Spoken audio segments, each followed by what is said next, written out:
Peggy 18.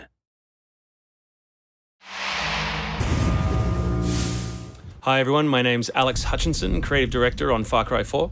I'm Mark Thompson, I'm the Narrative Director on Far Cry 4. Nice to meet you. Nice to meet you as well, and welcome to Kyrat, our new fictional location.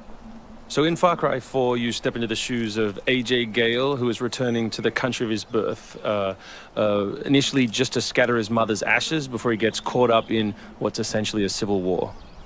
Kyrat is a fictional place based somewhere in the Himalayas, inspired by places like Nepal and Bhutan, and a bunch of countries from that part of the world. So looking out there, you know, one of the core things of any open world game, that sort of excitement and mystique and hope of an open world is, you know, what is all that smoke coming from? You know, what temples are out there? What secret locations? So we've peppered the world with different places to find, all of them filled with loot and secrets and collectibles and all that good stuff.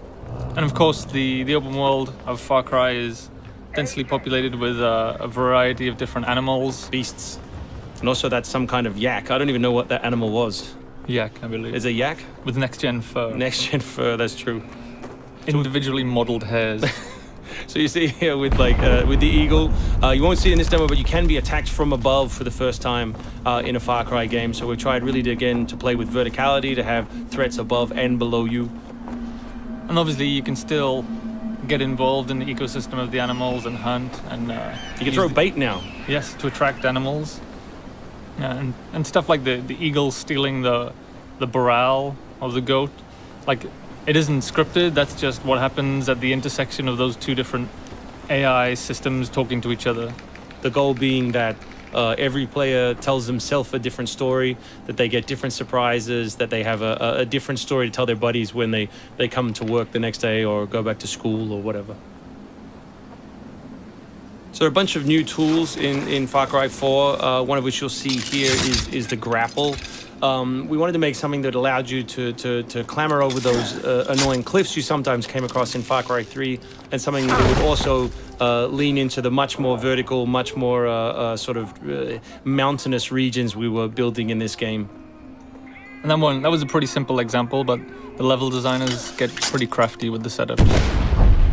We have these areas we're calling adventure zones in the new game, which will take you to places like temples, which you can see from afar, and force you to use the grapple in sort of really interesting and different ways.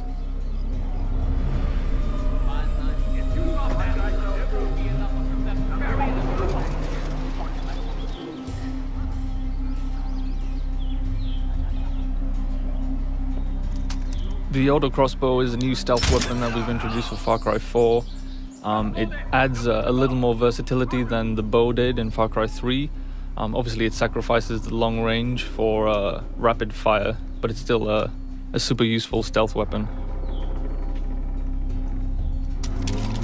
So this is one of my favorite bits. If you look down when you're meleeing in the new game, you kick. So you can do all kinds of fun setups such as that. Kicking things is hilarious. I expect people around the world to be kicking rocks, explosive barrels, dead bodies come November.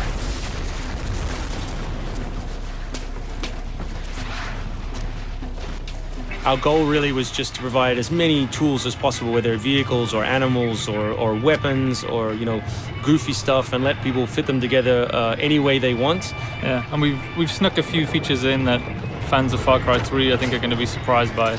Drive and shoot. Yes. So drive and shoot, obviously it's a bit frustrating to be chasing someone forever and have to sort of drive in front of them, pull over and wait for them to get out. So now in the vehicles you can drive and shoot with any one-handed weapon. And you can also do driving takedowns from any vehicle, which I really like. So this idea of leaping from your vehicle into another vehicle, do horrible things to them, boot them out the side, and then continue on your merry way. You can now deliver death without even leaving your seat. So wingsuit is still here, and it's really cool, as you see, and actually when the space became more vertical, it actually became more fun. The mountainous environment means that there's a lot more wingsuiting to be found. And hopefully you won't get it before the middle of the game. You will. Hopefully you will get it before the middle of the game. That's the current plan. But we are many months away from watching you guys abuse this online. Means that there's a lot more wingsuiting to be found. And hopefully you won't get it before the middle of the game. So here you'll get a look at elephants.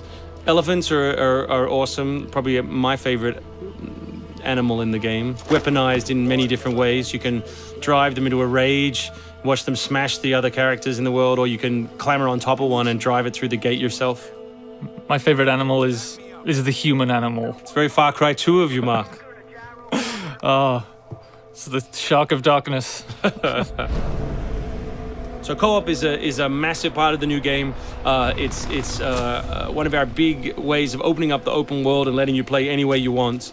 So basically, when you ask your buddy to join, all the solo missions turn off, and you're left with all of the open world toy, the outposts, the fortresses, the towers, all the quests to play any way you want.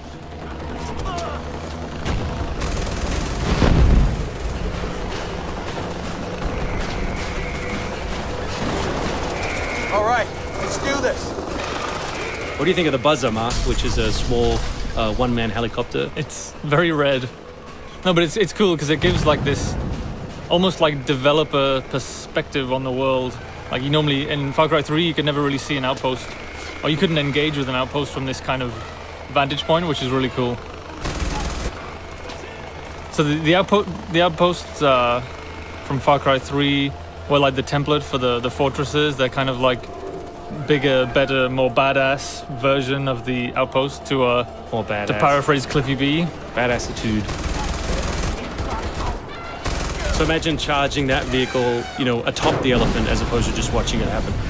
We spent a lot of money on that feature. Yeah, a lot of money. Perhaps we could have put that in a video. Very expensive. So thanks everyone for watching. We really appreciate your time and we look forward to showing you a whole lot more gameplay in the coming months. The game ships, of course, November 18th worldwide on PS3, PS4, Xbox 360, Xbox One, and PC.